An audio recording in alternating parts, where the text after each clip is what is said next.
There is a parking lot at the corner of 11th and K Street in Lincoln, Nebraska. Today, the building that used to sit across from it is empty. Black curtains cover the windows. A leasing sign hangs out front. It is a place that most people driving past don't think much about. Darsha Dodge, a senior reporter at KOLN News in Lincoln, drives past it twice a week on her way to the state capitol. And every time she does, she thinks about Gina Bos. That building used to be Duggan's pub. On the night of October 16, 2000, Regina Bos, known to everyone who loved her as Gina, performed at an open mic night there. She played her guitar. She sang. She loaded her equipment into her car sometime around 1 a.m. on October 17th. And then she was gone. Her car was found across the street. The guitar was in the trunk, and the trunk was not closed. Gina was nowhere to be found. She has not been seen since that early morning. She is now the longest-running missing persons case in the history of the Lincoln Police Department. This is the Midnight Mystery Archive and Part 1 of the Gina Bos case.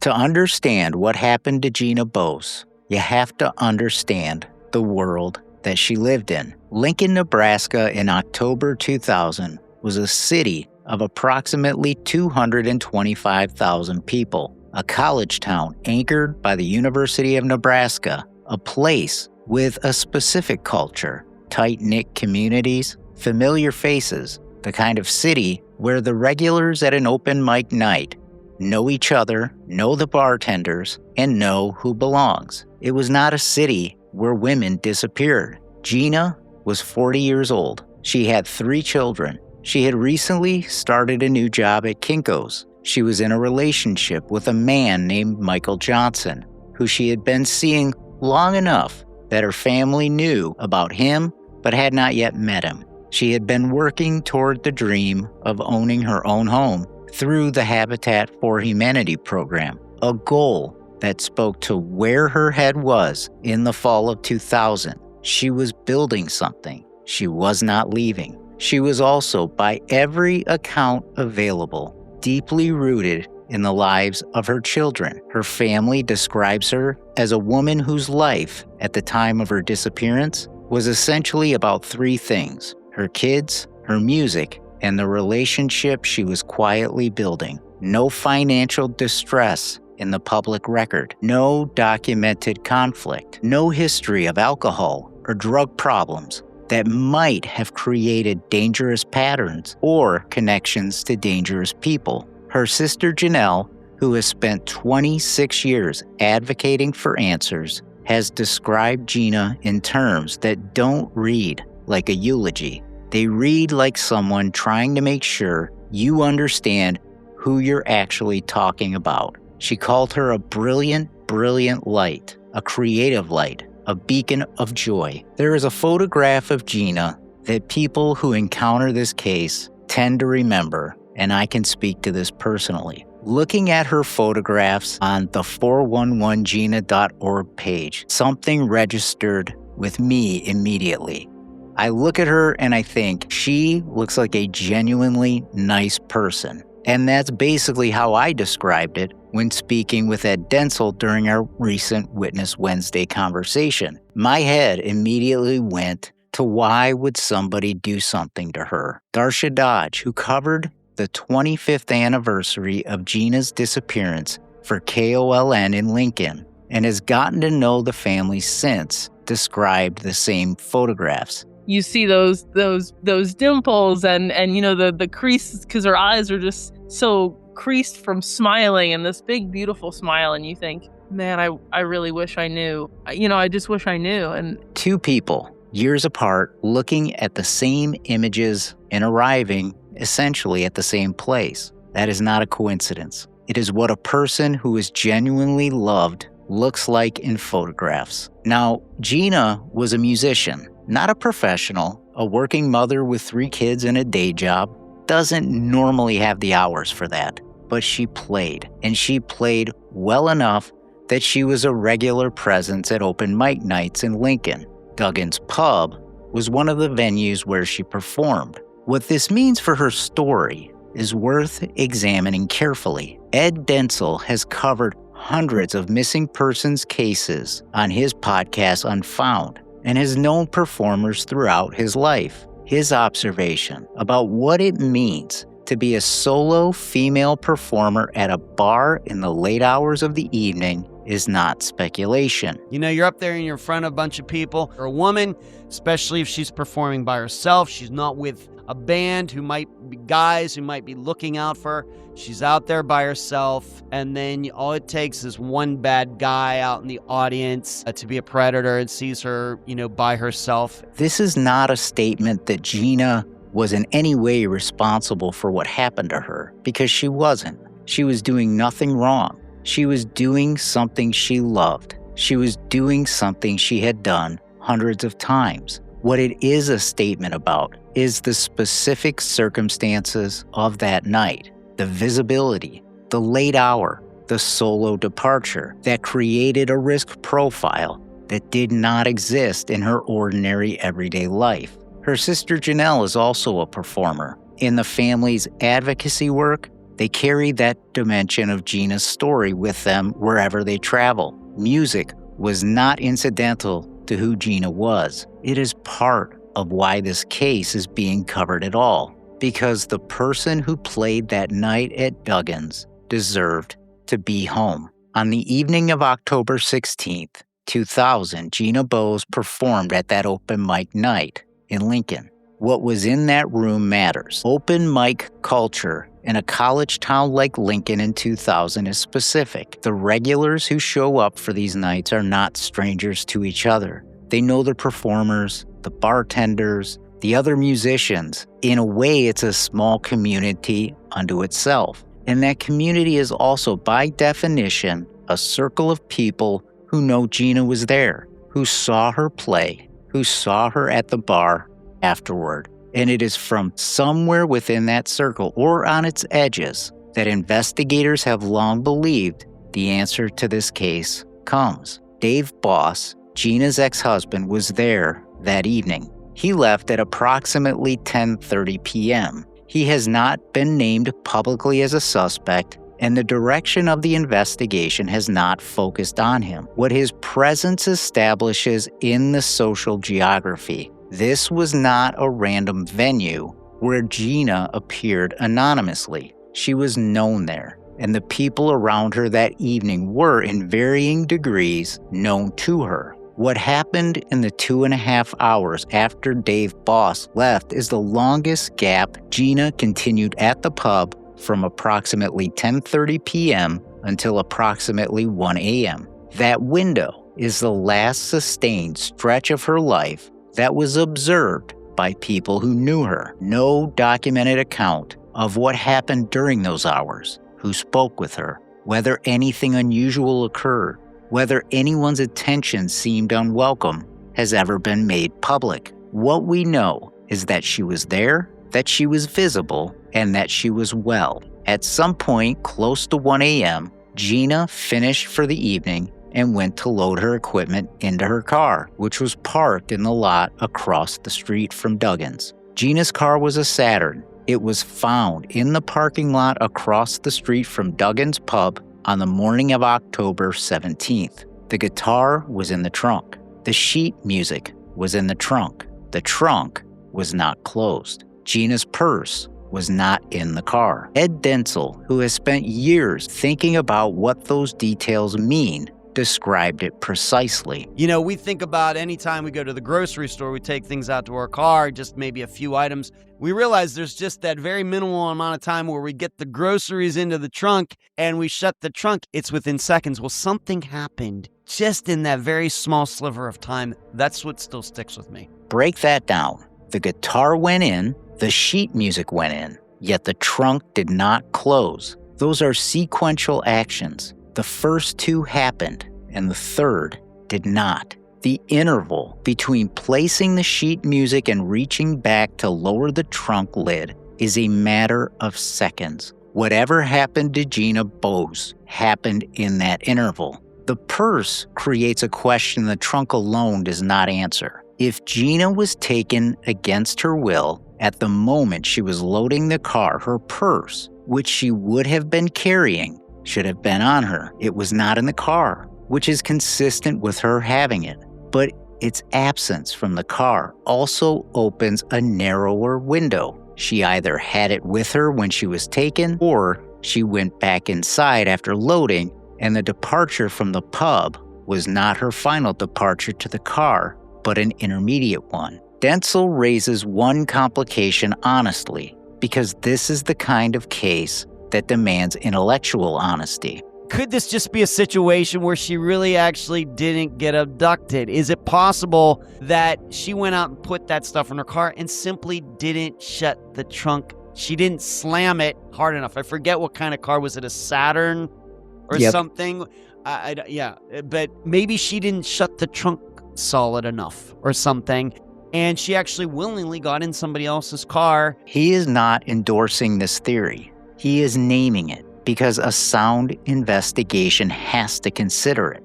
What it would mean: she knew the person, she chose to go with them, and the open trunk is coincidence rather than evidence of interruption. The investigation has never publicly resolved whether this possibility was ever eliminated. What the physical evidence at the car does not show: any sign of a struggle, no blood, no damage, no indication of violence at that scene. Whatever happened, it happened quickly and without the kind of struggle that leaves marks. Michael Johnson, Gina's boyfriend, woke up around midnight and noticed she hadn't arrived home. He then fell back asleep. He woke up again in the morning and she was still not there. He sent a page to her pager. Remember, this is 2000. The pager was at home. It went off there in the house where her 3 children were sleeping. The children, 2 teenagers and a younger child, heard the page.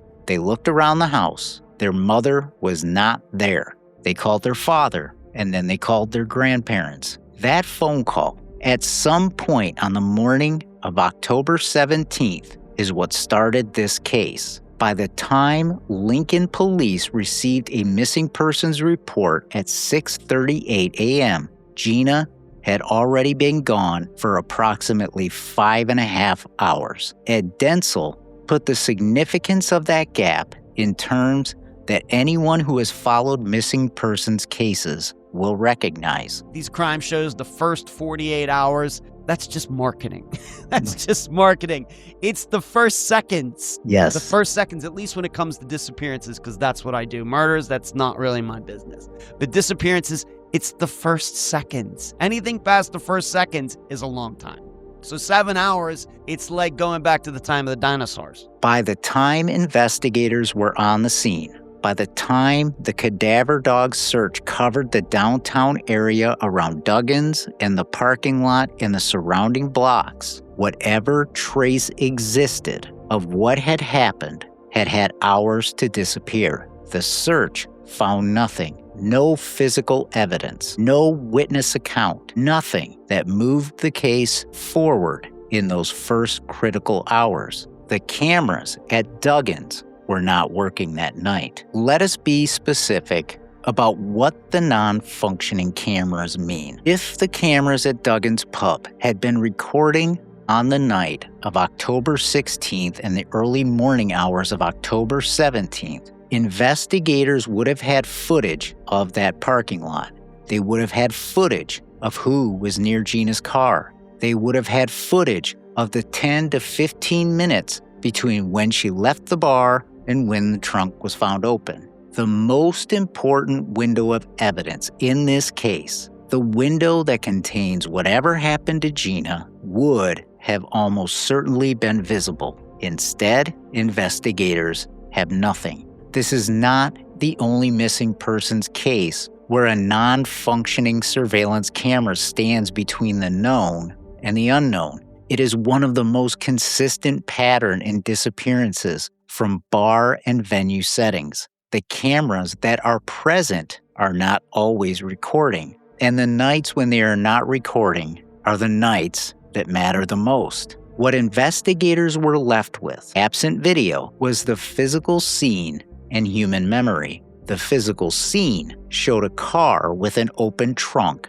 and a guitar inside. Human memory, filtered through the hours between the evening and the morning and the initial shock of learning someone was missing, is a degraded record. People may have seen things that night and not known that they mattered. By the time anyone asked, the sharpest edges of those memories had already begun to soften. Janelle Rapp is Gina's sister. She is also a performer, a musician, and advocate who turned the loss of her sister into something that has carried forward into the lives of hundreds of families who had nothing to do with Gina Bos and would not have been helped without her. When Darsha Dodge covered the 25th anniversary of Gina's disappearance for KOLN News in October 2025, she met Janelle at the Nebraska Missing Persons Day event outside the Nebraska State Capitol. It was raining. Thunder was rolling through. Janelle was standing under a bright rainbow umbrella,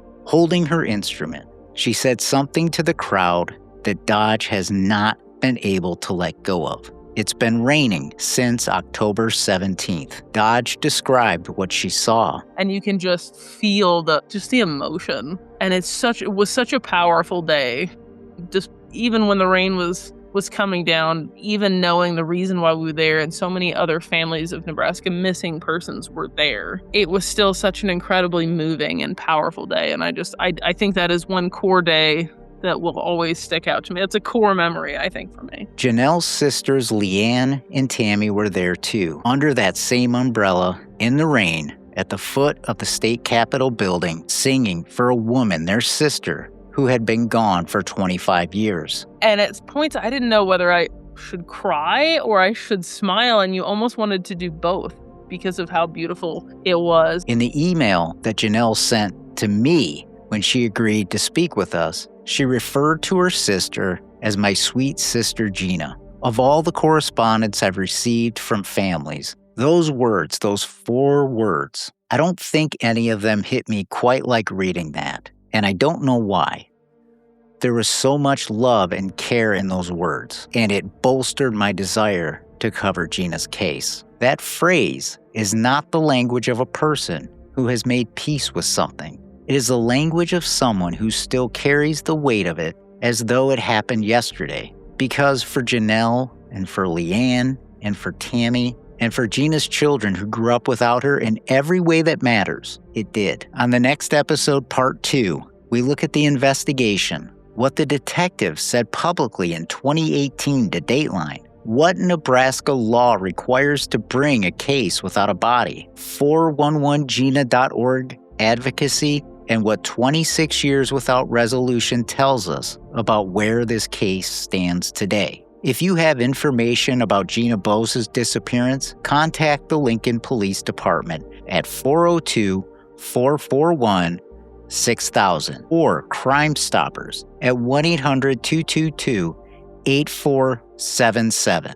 You can also visit 411gina.org to read more about Gina's case, as well as hundreds of others who are missing. The Midnight Mystery Archive is now on Patreon. 3 tiers starting at $5 a month. Early access, extended interview content, and the knowledge that this type of work continues. A link is in the show notes. The Halls of Mediocrity, the newest show of the Archive Podcast Network, launches July 14th, 2026. Our tagline is Second String Stats, First Degree Stories. Find it wherever you listen to podcasts. Echo 1953, the first book in my Hollis Files mystery series, launches July 27th, 2026. You might say I've got a busy July. It's available for pre-order on Amazon now. A link is in the show notes. And as always,